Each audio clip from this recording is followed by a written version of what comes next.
if for the sake of the recording, if you could just please, we might work our way down the table, just state your name so I know who's before the panel, please. Yeah, my name is Raymond Dixon. Thank you, Mr. Dixon. My name's Elenor Dixon. Thank you. My name's Janie Dixon. Thank you. My name's Shannon Dixon. Thank you. My name's Mary Napangati James. Thank you. Yes. All right. Whenever you're ready. I just want to acknowledge the acknowledgement for this ngora, and I just want to say for the past and present of Ngoramala in this country and this Waramonga country, and we're here present today, and we talk behalf as a Mudpara people. We are speaking behalf of today. Thank you. And a picture there on the screen, that's we come from Malinja community, and I want to talk with this country is my mother country and my father country, my uncle country, and my grandfather, my Jawaji country. And with the last Jungai for this country,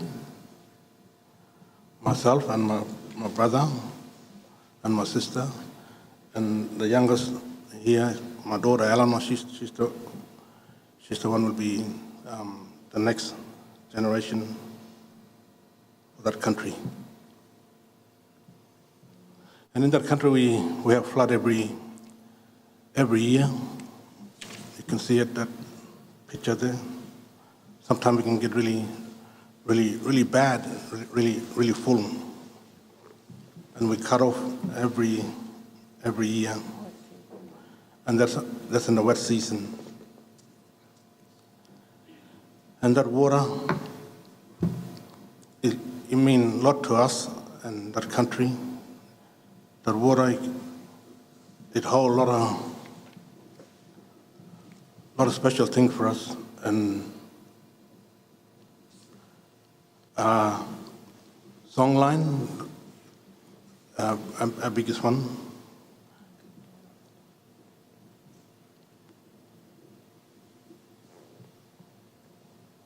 and for healing place.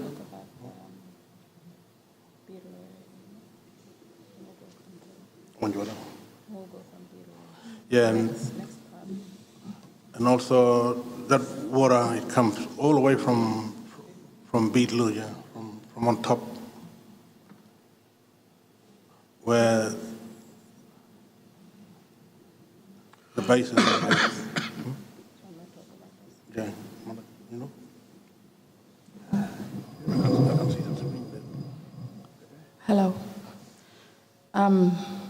This on the screen is the reports that we've pulled together with that are from the inquiry, and it's talking about the Beetaloo and about the water, the surface, the water level on the surface, and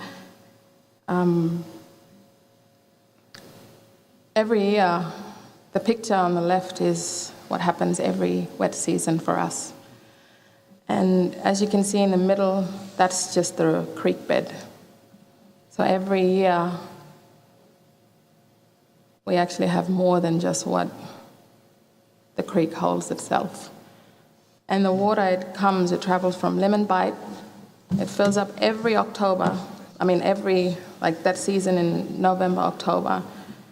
And it comes from October Creek straight through Mungie, then to Beetaloo.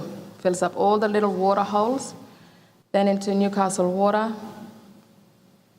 to Malinja, where we live, and Longreach Waterhole, and then the Lake Woods, which is behind Elliot. And for us, we sit through this wet season every year. So we actually see the water come through every single year, and it's been getting more and more. Water has been just rising every year with the rainfalls and the water that comes from up north has been a lot. So this is one of the biggest concerns that we have with the Beetaloo sub-basin area, is that the water travels through to Beetaloo and then comes through our community. And that is one of the biggest concerns that we have. And it raises a lot of issue for us because we live off of the land and we live off of the water as well, because we fish every year, we hunt. I mean, we hunt and do a lot of collecting bush tucker and everything with the season. And because it's black soil country, there are certain plants too also that live off of the water system that comes every season, every wet season. So it's not just us that waits for the wet season and the waters to come. Marek? Jonah.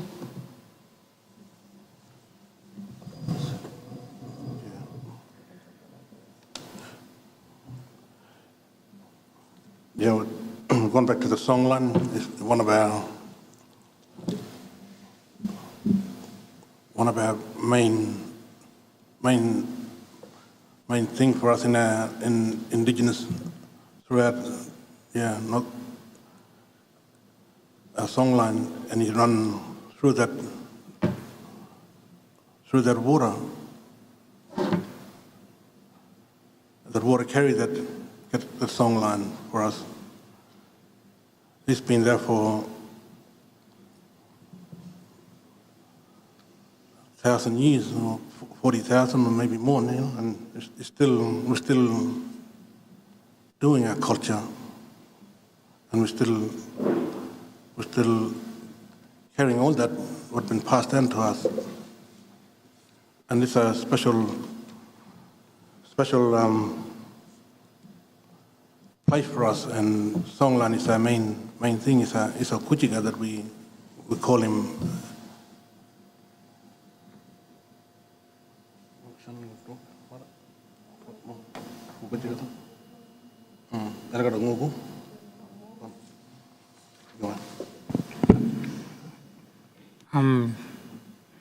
That's okay what Raymond said. It's the truth. That water all coming from Beetaloo, that is our real thing for us, for our community and all our business, song line, and all sort of our things been passing through our old people. So we're still carrying on our culture in that Newcastle Water Creek coming through from Beetaloo. That's why we get through all that business and ceremony stuff what Raymond said, and that's true for us all. That's why we take care of that place. Thank you.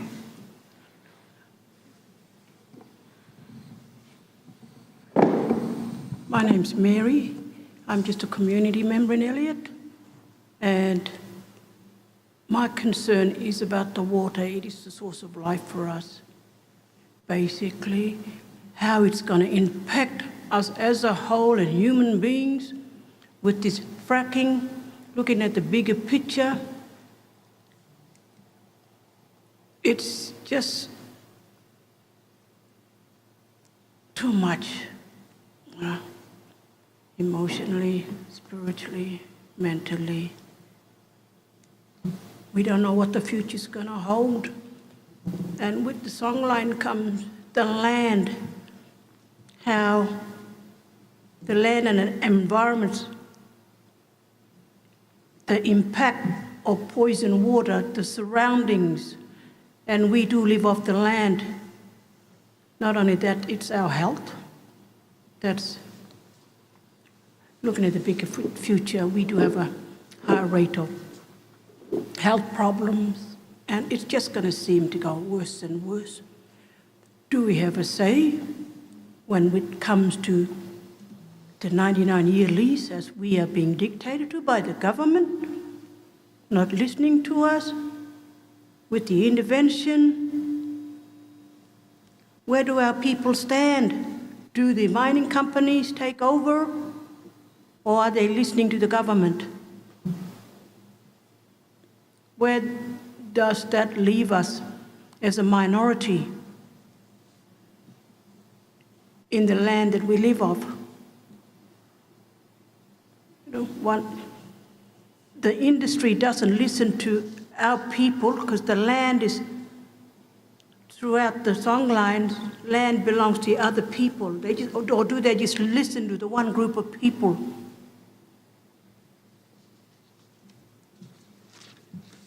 I don't think they're concerned about our views, mainly. We are rich in land, but we are poor in wealth.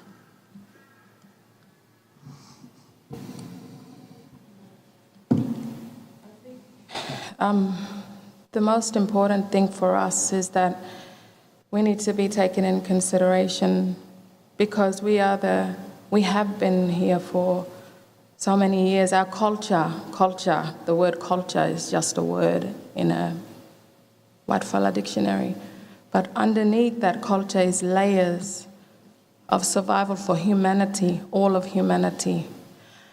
And that is because we have knowledge that is given to us, and we learn it from songs or the sound of country for us. It is not about learning for us. We don't learn from books. We don't learn from, we don't have degrees. We've sit on country, and country for generations from the beginning of time has passed on knowledge of survival for all of humanity. And we come today, we don't speak to you as just traditional owners of one part of the land.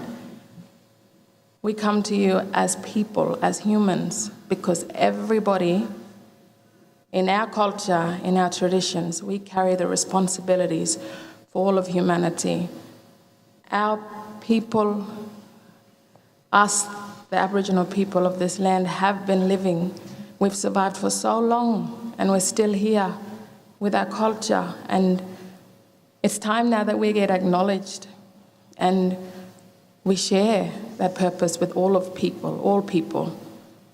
And I think that's the important thing that that needs to be told and needs to be heard, is that we are keeping our gujiga, our song lines, our tradition, the way it is, with the elements, with the land, with the air. We call these things, the rocks, the trees, we call them ngurumala, which means they are keepers as well as we are. In our way, in our culture, we are taught that we are just instruments, voices of the land. The trees, they do not speak, but they have a purpose. They provide the oxygen that we need to breathe. The water, 70% of our body is made up of water. If our water is taken away, if our trees are taken away, then how do humans survive? All humanity, how is that possible? We've been living for so long, we've been seeing species of plants and animals being extinct, lost so many. And we don't want that to fall upon humans, and that is our responsibility. We come to you because we speak in a way that we want to be acknowledged for the purpose that we uphold in our traditions, in our culture. And the songlines, the water in that area is the most important part for us. It's our lives. And it's for everyone, because that's a part of our tradition. we carry the responsibility of all humans.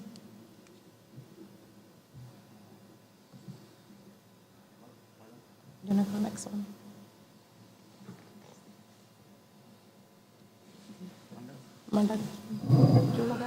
Yeah, and the next one is, you can see on the screen there, it's about the Lakewood, and that's my grandfather country, and some of the family member not here to speak for that, but we still connected through our grandfather. And that country is very important again, Lakewood. It's got a lot of songline as well, and it's got a lot of culture, and it's get really full, that water, through the wet season. Throughout the year, it's still a whole lot of water. Yeah, and it support thousand species, birds of all kinds, and it's attraction to tourists as well. So every year, tourists been going in there, and they're taking a lot of photos and camping out there. And yeah, if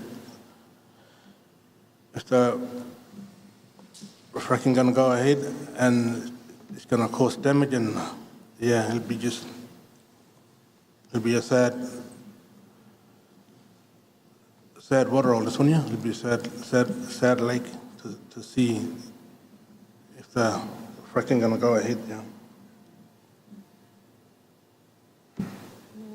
Go on. And the bird carry a skin name as well, totem for each clan, each indigenous clan, and that's been passed on to us as well, to our generation, and even still today we use that. Our children got skin name. From birth, they have the skin name given to them, and that's how we have relationship with other community, indigenous people. That's how we connected with them, and family tree, yeah. And the next one is magpie geese. It's a well-known area for that too. And they breed in that area, and every year, because you have a lot of water. And also, yeah, and of course Mullinger, also dreaming story for Jabiru as well. So all of these birds, they play a big role in our culture, in our traditions. And we are speaking on the behalf of the birds, because the birds cannot speak for themselves. So we know it's important that we, as humans, can acknowledge these other creatures that share this place with us, because it's not fair that we can take away their rights of living by contaminating the water system that not only is for humans but for other species and other animals too as well. And most of these birds are rare birds. There's some of the birds that you can only find in Australia. And these birds, they play a big role in our culture, in our songlines as well. Next one. You want to talk about bush medicine?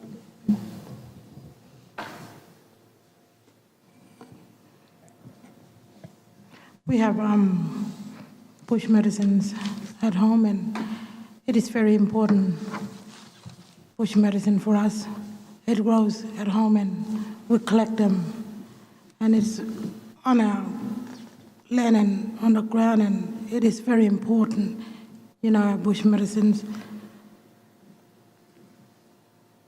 And we show it to the kids, and you know, it's also a really good thing for us, bush medicine. So we don't want anything fracking destroying our bush medicines and our soil. You know, that's our goal to our bush medicine, because it's there all the time and heals us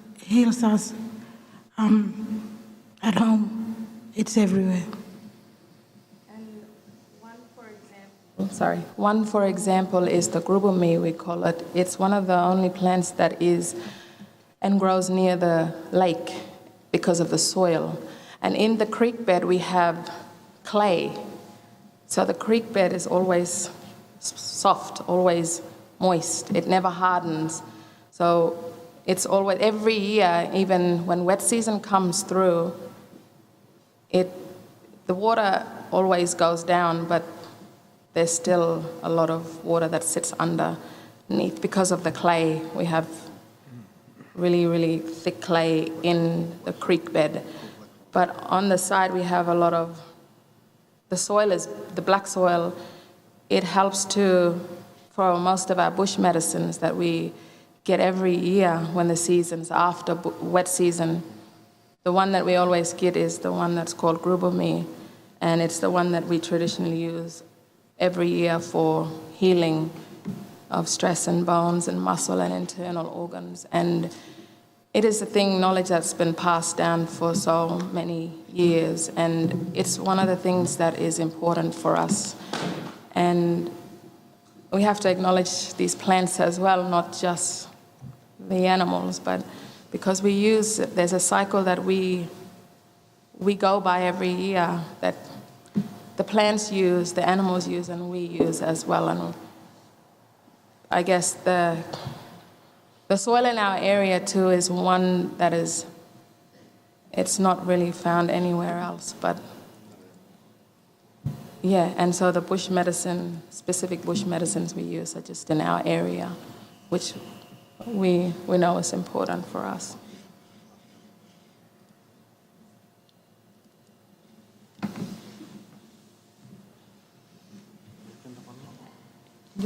Couple of years ago, we had a meeting down at Kalanjari in regarding the pipeline. We had groups from the South Kalanjirpa and North Kalanjirpa, and we wasn't aware. We were told by the pipeline, but there was some sort of confusion between fracking and drilling,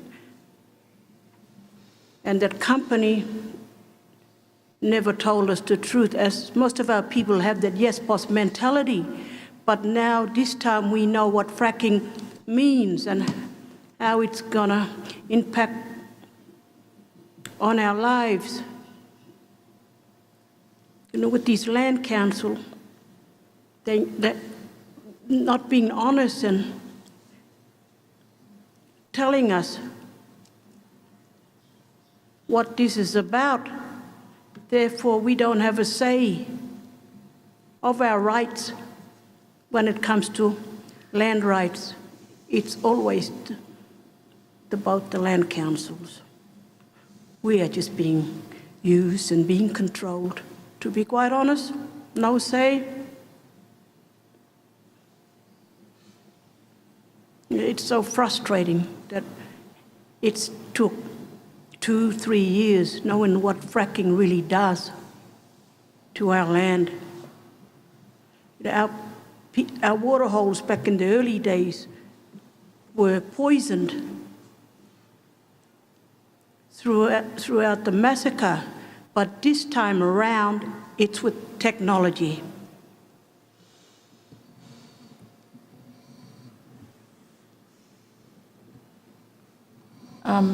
This is a report that I just pulled up. It talks about Aboriginal people and their culture. Aboriginal people make up most of the resident populations in the areas of the shale gas basins in the Northern Territory. Aboriginal people must be able to maintain their cultural traditions relating to the land in order that their ownership rights continue to be recognised from one generation to the next. panel assessment that Aboriginal people have not yet been given enough information about the potential risks and benefits of hydraulic fracturing. And that's what Alderman was saying that side, that we haven't actually been, when we were consulted, there hasn't been much information passed on. We haven't had the right information given to us. We haven't had someone to translate, NLC haven't, from my experience, and I guess from my dad and my auntie and my uncle, NLC have always not provided the right kind of information for us. And we never understood, or some of the old people that haven't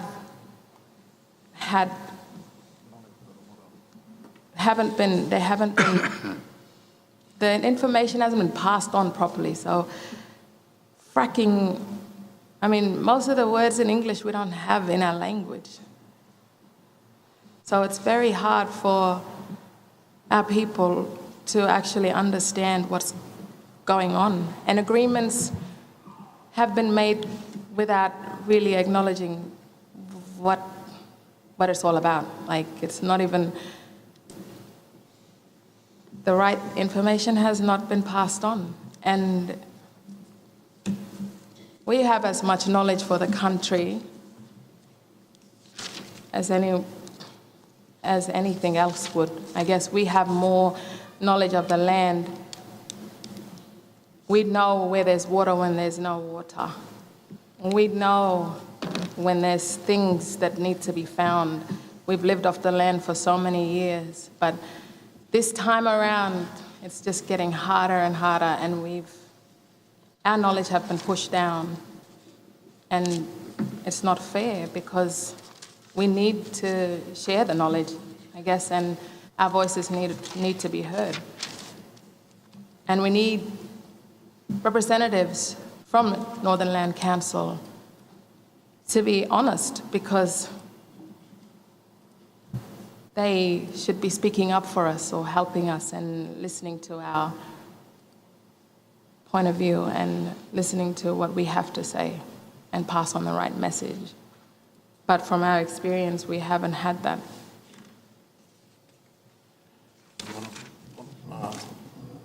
One of my uncle, just to finish this report, one of my uncle got told that there'll be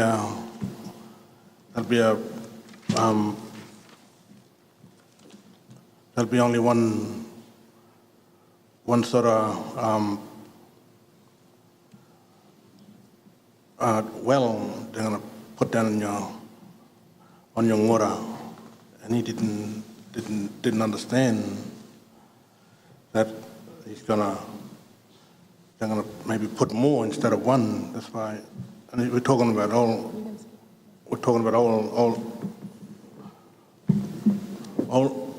men. Malaga was saying that language. Probably in his 70s, don't understand how many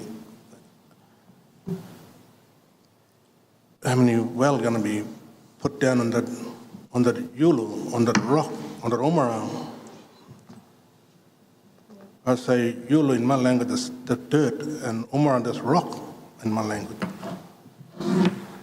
And that Malaga, you don't understand still today about how many well gonna be on that Yulu.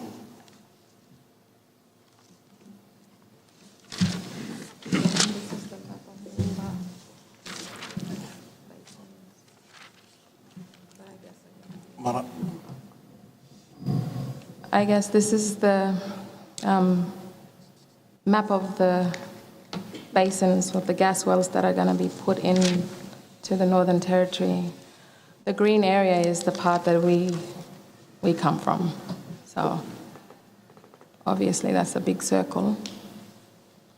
And obviously that's going to affect a lot of people and a lot of the land.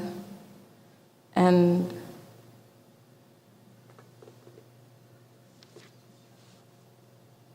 gas wells. I don't think it's a safe thing to want to wake up to every morning or even know that it's in the backyard.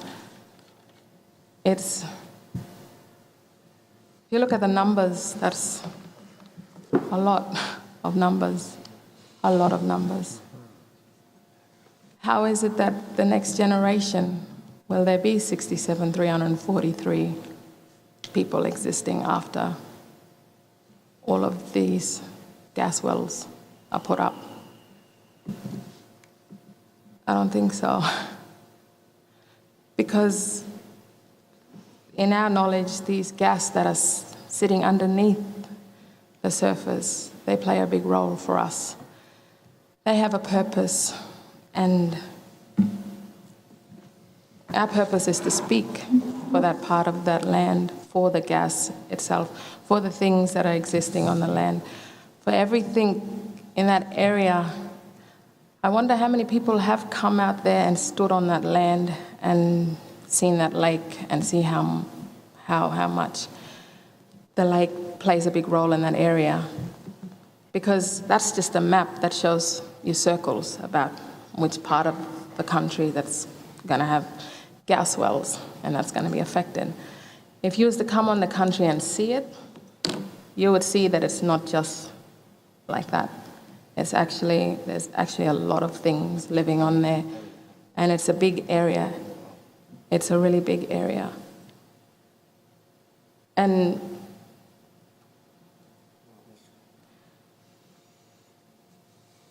it's sad. It affects us emotionally and spiritually. It does, because this country is not just land with things underneath it.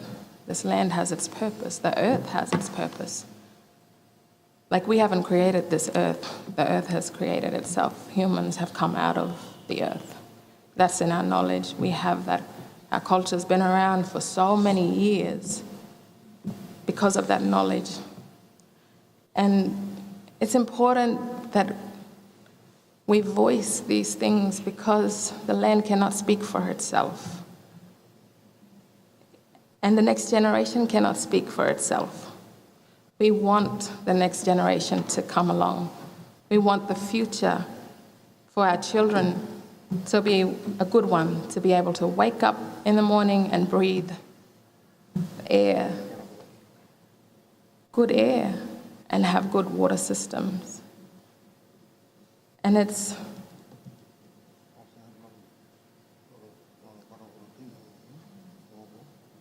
yeah, that's it. Yeah. Underground, the water does travel from one end to bottom. And in our knowledge, we've known that actually before we've seen it on a map. We've actually known that because of the songlines that we have. We've known that the water has traveled from the top to the bottom. And it's a knowledge that's been passed down through songs.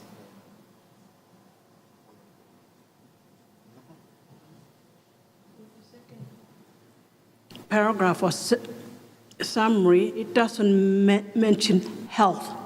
It's a big risk with land, water, and culture. Where does health fit in?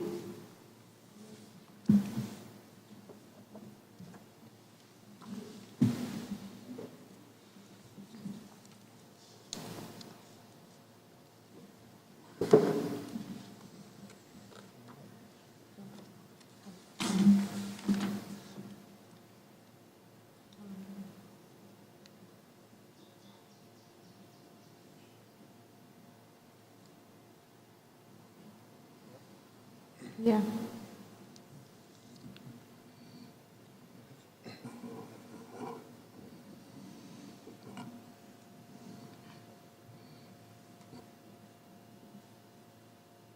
This is a summary of the interim report.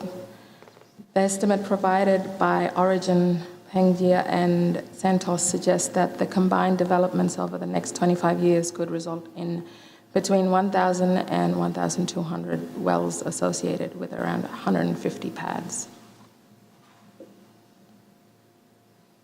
during the social impact assessment currently underway, our region is being asked to give their views on a development scenario in the Beetaloo Sub-Basin, using a model provided by the gas companies Pangaea, Origin, and Santos that suggests over a 25-year period, a total of approximately 1,200 wells and 150 well pads could be developed. It seems to me it's all about land and greed. What about the environment, the well-being of others? It's just basically greed.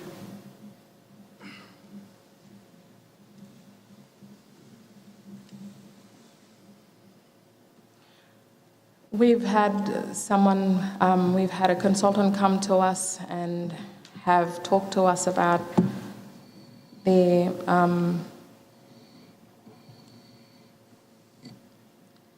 assessment and talked to us about benefits and the things that we could get, even if the government, they're saying that this government, if this government does not go through with the fracking, the next one will. And how is that? Like we've met up with a consultant yesterday. They came out to Malinja, to our community, and have said that. And it's one of the biggest things that sit with us is because how can we trust the government? How can we, if consultants come out and tell us all these things about the government? And even if we say no, the government's still going to go ahead and put all of these wells on our land. It's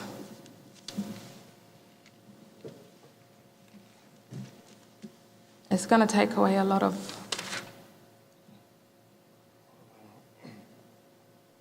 everything from us.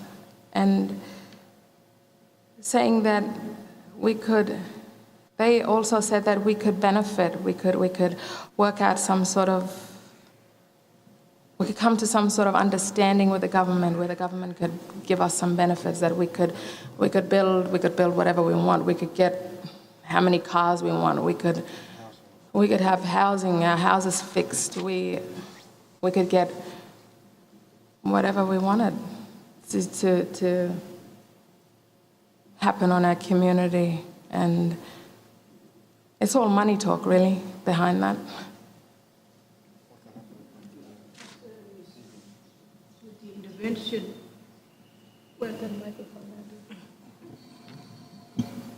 the other main concern is with the 99-year lease, how it's going to impact us all, our way of life.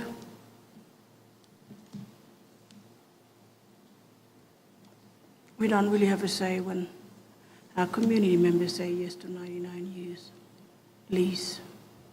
Often our land has already been taken off from other companies, like the cattle industry.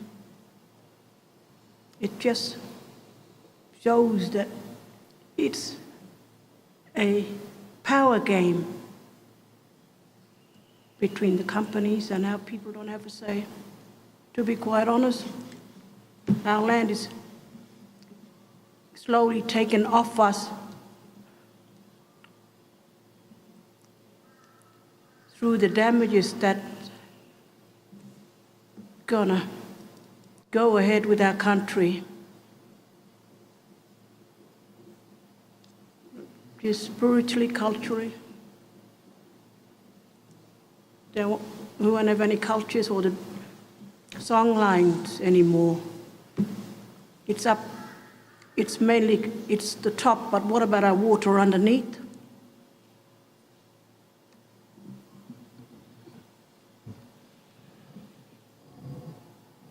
So we are going to be poisoned, what goes into the water system slowly, till they wipe us off the face of the earth. looking at the bigger picture Also, through our health. also it's dividing a family as well. And that's the biggest risk we see right now, you know. It's affecting our mob right now.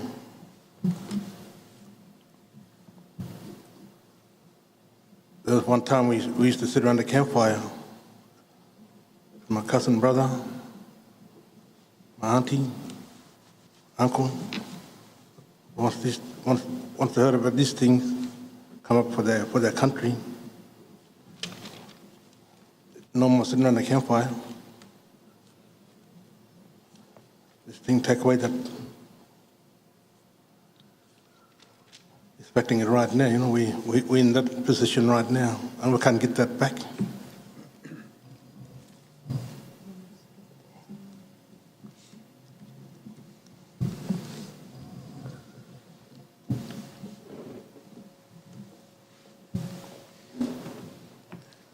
All petroleum exploration permits on Aboriginal land, native title or ALRA should be reviewed if landowners are contesting them.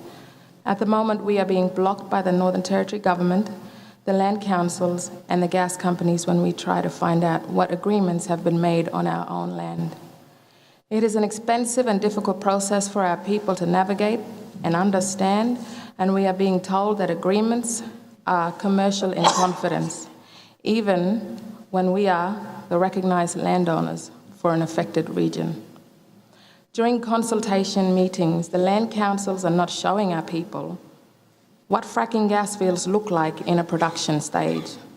They are only showing the early exploration stage, so many of our people think fracking involves just a few gas wells. If our people agree to the proposal based on this limited information, they can then not get out of the agreement down the track if a large amount of gas is found and production starts. The land councils and companies do not use interpreters. This is what I was saying earlier. They do not use any interpreters at any of these meetings to explain complex mining techniques like fracking and all the processing plants, wastewater ponds, and other infrastructure that would be needed for a full-scale gas field. This makes it very hard for our people to understand the full picture of what is being proposed and all the risks to country. Fracking gas fields will affect the land and water of many neighbouring groups, not just individual landholders or families. It should not be a decision for any one landowner to put people and country at risk. We don't want the money being promised. We want our land the way it is. It's for our future generations. Our land and people are not for sale. And having said that, neighbouring groups in our way means language groups. We are here today, Mudbara and Walpri, and we are all neighbours in this whole area. You look back at the map, you will see that in the Northern Territory there are more there are a lot of language groups all together in the Northern Territory. So we don't just stand here and speak for our part, our language group, our one part of that green area. In that green area is Jingaloo. Comes down, there's language groups from Wanmanpa, Wambaya, Warramungu, comes down this way, and it travels. All of our language groups are together. So we don't just speak for our area because that water system doesn't just come from one area. It comes from, we share that whole area. And that's why we are sharing that knowledge with youth today, because it's important. We're not just landowners. Like we share this whole country, this part of the country, with a lot of family groups, with a lot of language groups. And even pastoralists, They have come, we've connected with certain pastoralists, and we've connected on the land.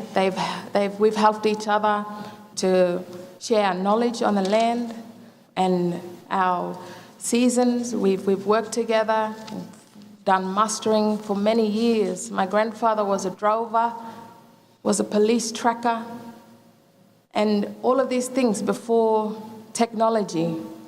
It was my grandfather that did these things to map out everything. And it was the knowledge that we pass down and we share with pastoralists today. And it's important that all of us have to acknowledge that, we have to acknowledge that information and keep it going for our children. And yeah.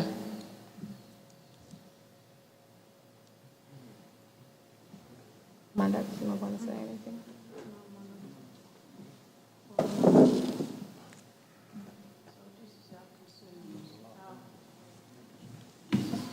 This is our concern about fracking. We come here as one people with our views. And our heart and soul just to hear our plea for no fracking in this country, this beautiful country of ours.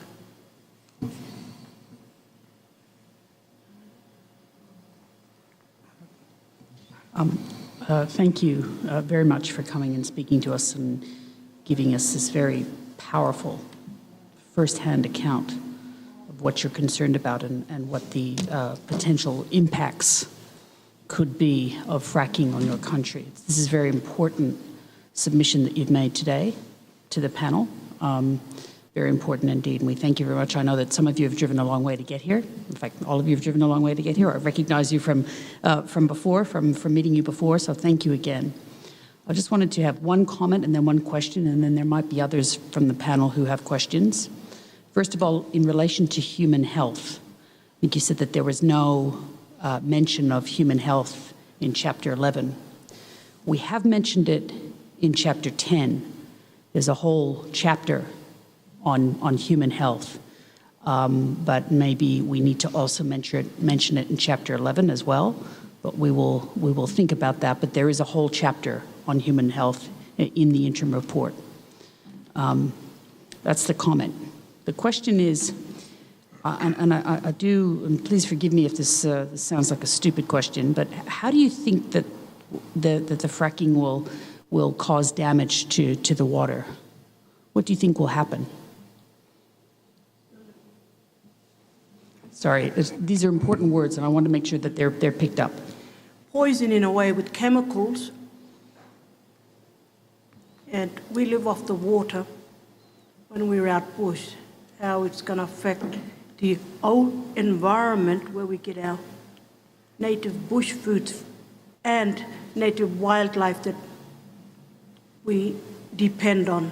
So you're worried about the chemicals in the water? Yes. Okay, as a result of the fracking process.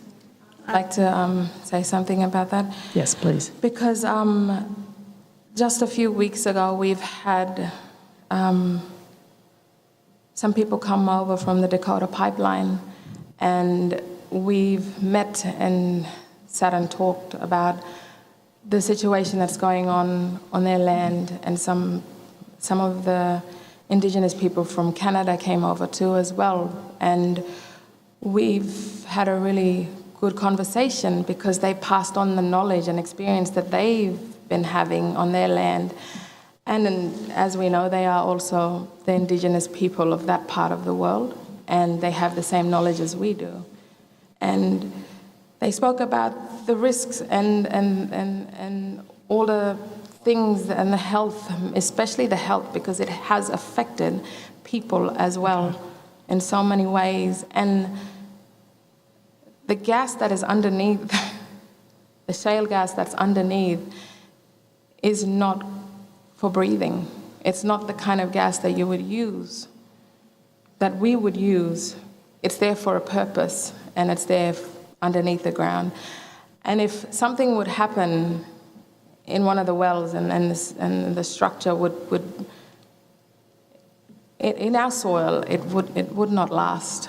I can tell you that because the soil is always soft, no matter what part. And once wet season come through, it will take a lot. The water does not take weeks, it comes in days.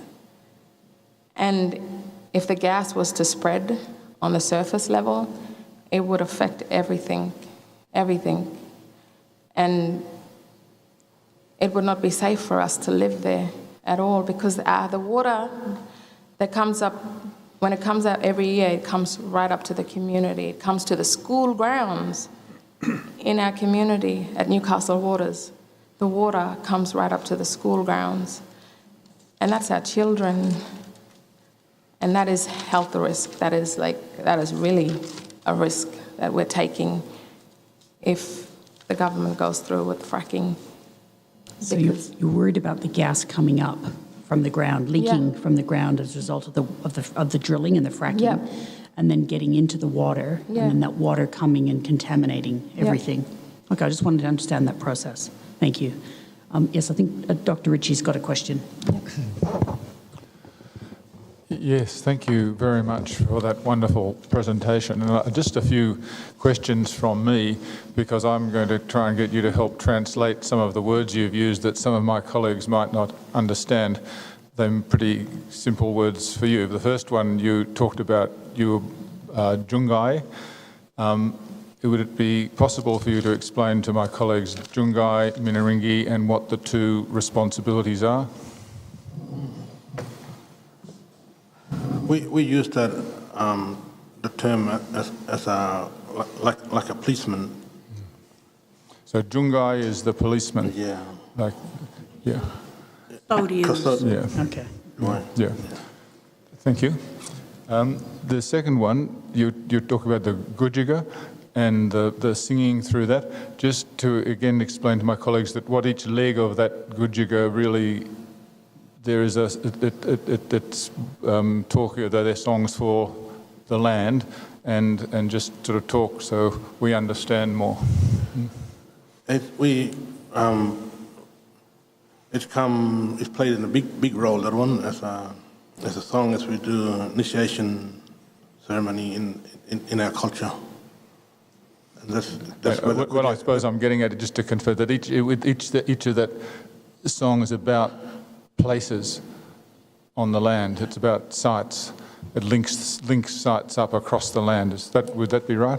Yeah. Right. That's right. Sorry, yeah, you're right. Yeah. So when you talk about that, it's the way that each of those places is linked across the landscape. That's true. Yeah. Yeah. Good. Yeah. Good. Thank you. Like ngapa meaning water. The song line goes from one family to the next family to the next family. In skin groups, and our skin groups are embedded in us.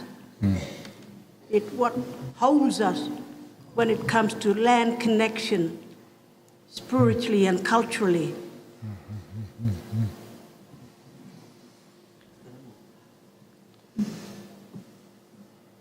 And this is a bit harder one. You were talking about how, just at the end, how the talks that you've been having in your up at Mullinger about whether it's okay or not okay for fracking, they've divided families.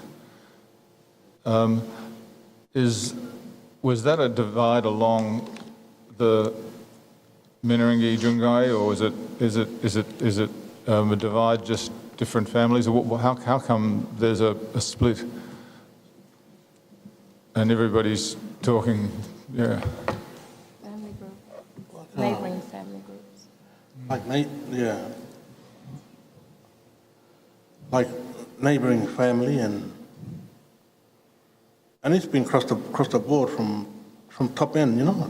There's experience there with the mining happening in that area, and this one here is new one, and everyone's going to get infected with it. And family are going to talk to each other for sure, So it's family group, all the different tribe, Yes, different tribes. as well, are going to get infected, and their kids, our kids, generation to generation going to get infected with it, and it's going to cost that for a lifetime. So, It's the family groups that link from the waters. Like, because of the Kujiga, the song lines, it comes. So the family groups uphold a song there, and it travels there, and so the connection there is being broken because of that. That makes sense, yeah, thank you. But all same language? Same language, but some up further. Okay, no, thank you. Yes, Dr. Anderson. Yes, thank you very much for your presentation. I just want to talk more about water contamination. And so from what the panel has been told, your water would not be contaminated by gas coming up through the ground. But you also mentioned the possibility of the wastewater ponds in the wet season and contamination through there. And so I wanted to ask, if the fracking industry were forced to put all their wastewater in above ground tanks that were covered and so couldn't leak out even during flooding, would that make you feel happier? No, not really. What if there's cracks in the dams? Yeah, so these wouldn't be dams, but big water tanks. Well, you've got to look at the future. Overflooding, as the wet season, it does flood the whole region. Yes, I was thinking of like water tanks that are covered, like you'll see around towns. You know, those big water tanks that they couldn't leak. Would guess that make you? It would be because of the environment too. I mean, you'd have to really look into what. I mean, the heat. The heat can be when it's hot weather. And that's just hot weather comes in just before the wet season, and so that it depends what kind of tank, I guess.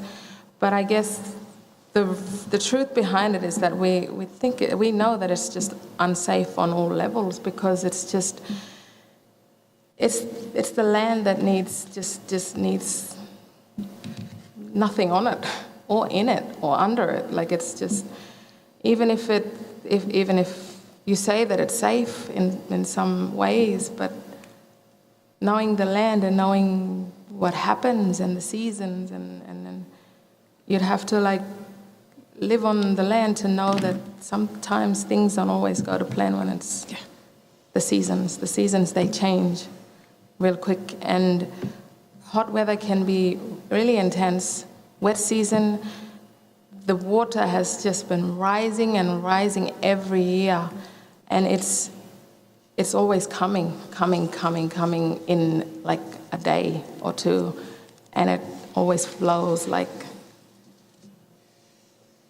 really, really fast currents of water comes, and it'll be like looking at these things, I guess, to actually know what goes on the land, because some of us, the areas that are gonna have these wells and well pads, people aren't really living on the parts of the land, so we don't have much knowledge of what goes on there, but the experience from the weather, it changes. So I guess it depends, but I think it would be unsafe. And our region is prone for earth tremors as well.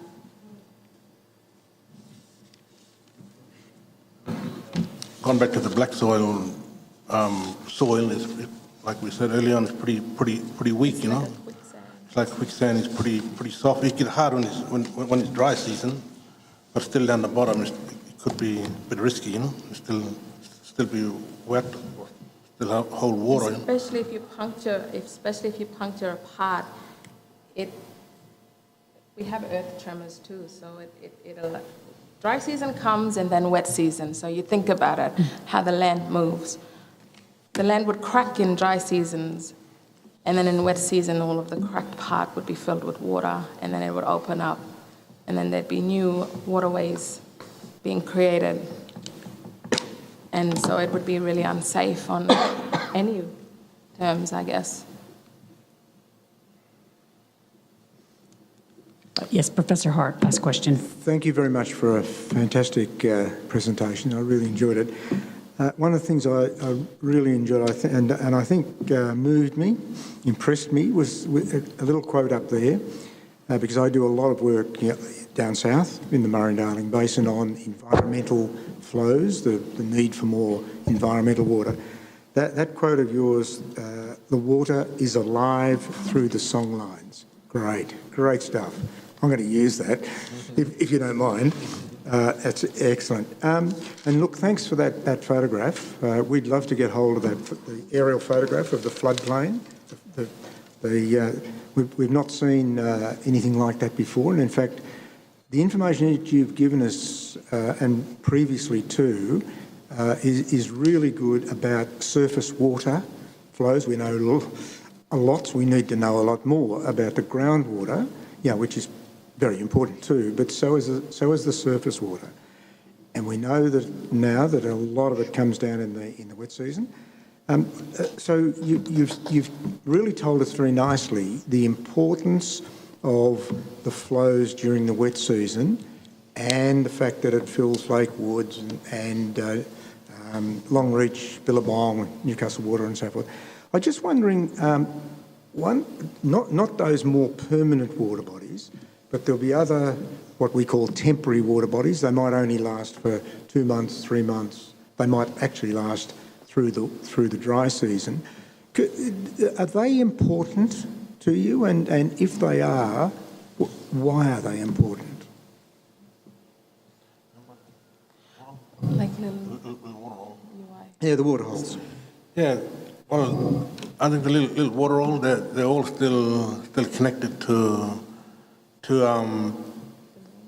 the main area. It still holds that song line.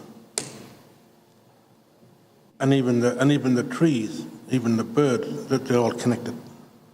Okay. It's just one little billabong, probably 1K from that main water hole, and that one billabong is still special. It's still got song line and a whole lot of special things. Are they also good for fish? Well, bird will eat it, and us will eat it too. Yeah, it'll be good for fishing. Yeah. Okay. Whole fish. Yeah. So dry, you can dig up and you'll find water, Sure. Yep. no matter where you go in this part of the country. Thank you. They still contain water underneath. Okay. Thanks. Thank you. Now, is it possible to get a copy of the slides that you presented? If we could, any one of those people on the table there, if you've got it if you can either send it, or if you might have a spare USB stick or something like that we can get those slides, we'd be very grateful, because I think there's some good information there. There's some important information there. And there's some information there that will find its way into the final report. I can guarantee you that right now.